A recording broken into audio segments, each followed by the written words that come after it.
So testosterone and prostate cancer, is it correlative? Does it cause it? Does testosterone cause prostate cancer, prostate enlargement, all these issues? So hey guys, it's Dr. Eric, the fitness physician, where I talk about all things related to health and performance optimization, cellular medicine, muscle medicine, and much more. So doing a series of Q&As, this comes up a lot. I see on social media posts and questions that I get asked, and this myth is still out there. I'm gonna tackle another big one in the next couple of days that you guys will love.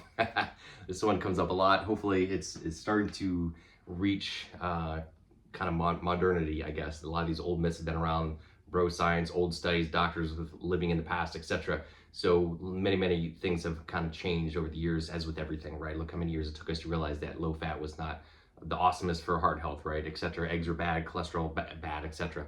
So testosterone, prostate cancer, this is like literally probably a 3-hour lecture, but I'm going to distill it into a couple super short videos. So the data came back in with a scientist named Huggins back in the 40s based on an acid phosphatase test. So it was based on one patient saying that, you know, if testosterone increased risk of prostate cancer, by depriving the prostate cancer of testosterone, you know, you can enhance this, you could basically save it and reverse it. This is why we have androgen deprivation therapy today, basically castrating men chemically to lower their testosterone levels to treat prostate cancer, which I will talk about later. But the cancer rate in testosterone trials is basically similar to the screening, right? About a 1% across the board, meaning age match controls. There's really no major difference whether you're on testosterone or not. They've done hundreds of studies on this, and there's really no difference.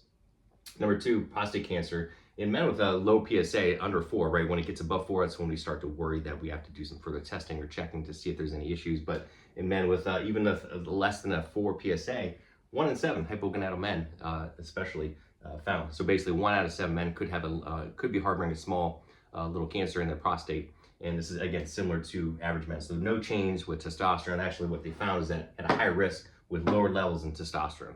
So many studies, long-term studies, talking studies that have gone on for a decade or more, hundreds of patients ever since then, the last number of decades, no increased risk, right? So the biggest thing was that actually the lower the testosterone level at a high risk, again, a higher risk of not only a prostate cancer, but a higher what's called a Gleason score, meaning that the fact that it could escape outside the prostate capsule. Basically, the prostate sits inside some tissue called the capsule. So if it's just localized there, it's easily treatable, kind of like localized breast cancer, right? It's just localized. It's very treatable. Once it gets outside that capsule, gets in the lymph nodes, gets in the other tissues, or spreads throughout the body, obviously that's bad. That's metastatic.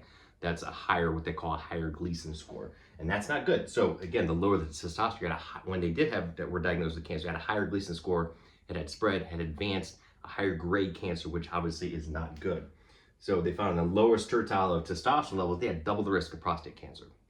So, and again, this jives with just common sense, right? You know, why do we have so many, you know, young guys with, you know, testosterone super high, and they're fine when guys get older in the 80s, 70s, 90s, low testosterone levels, now they get cancer. It doesn't make sense, right? And of course, everybody will say, well, yeah, there's other things. There's age and oxidative stress, inflammation, the years wearing on you, et cetera, of course. But again, if it's just from the testosterone, when guys are, you know, 20s and 30s, tons of testosterone flowing through the system, it really caused cancer. Why are they not getting it? It just doesn't make sense, right? Why is the natural hormone in their body, would that have a detrimental effect? And it doesn't. Again, they've done many hundreds of studies. I'm not going to bore you with the data on this, but bottom line is the lower the testosterone, at a high risk of not only incidence, but type of cancer, spread of cancer, and aggressiveness of cancer, which portends very poorly. So no, testosterone does not cause prostate cancer. If you give guys testosterone, it's not gonna, actually more and more physicians are actually giving testosterone to treat cancers, right? Where it's being given to women with breast cancer. It's found to be apoptotic to breast cancer cells. It means it'll kill breast cancer cells. Many physicians are doing this now, especially Dr. Glazer down over in Dayton, not too far from me. And many urologists and other physicians are actually starting to give testosterone with men with diagnosed prostate cancer once they're stable, where their levels of PSAs are low, or again, it's localized. And even if they're not, you know, if they're just watchful waiting, more and more physicians are actually starting to give testosterone for quality of life. Because when you deprive men of testosterone, thinking it's going to cure prostate cancer, number one, it may or may not work. Number two, they're going to feel miserable. They're going to increase the risk of heart disease, osteoporosis, and all the other bad things that happen with low testosterone. And these things are going to kill you a lot quicker than prostate cancer. Pretty much every guy is going to get some type of small enlargement or a cancerous nodule at some point in their lives. It's just a fact. But most of the time, it's slow and it can be treated.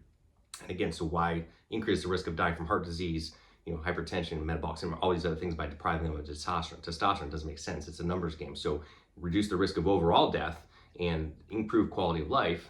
by treating them with testosterone. And many, many more physicians are starting to do this. So men, don't be afraid of taking testosterone for fear of prostate cancer. That is the bottom line. It does not cause it. It's actually going to improve your odds and reduce your risk long term, and of course improve your quality of life. So please like and share this post. And if there's anything else you want me to talk about related to hormones, longevity, peptides, anti-aging, anything else on that, please DM me below. And please remember to live to give, do something nice for someone. Let's pass it forward today, especially in these crazy, tumultuous times. Let's remember we're all on the same side here. We're all human beings. Let's love each other, help one another, and try to help people to understand what's important in life and focus on those important things. Turn off the damn phones, the social media. Let's quit being mean to each other.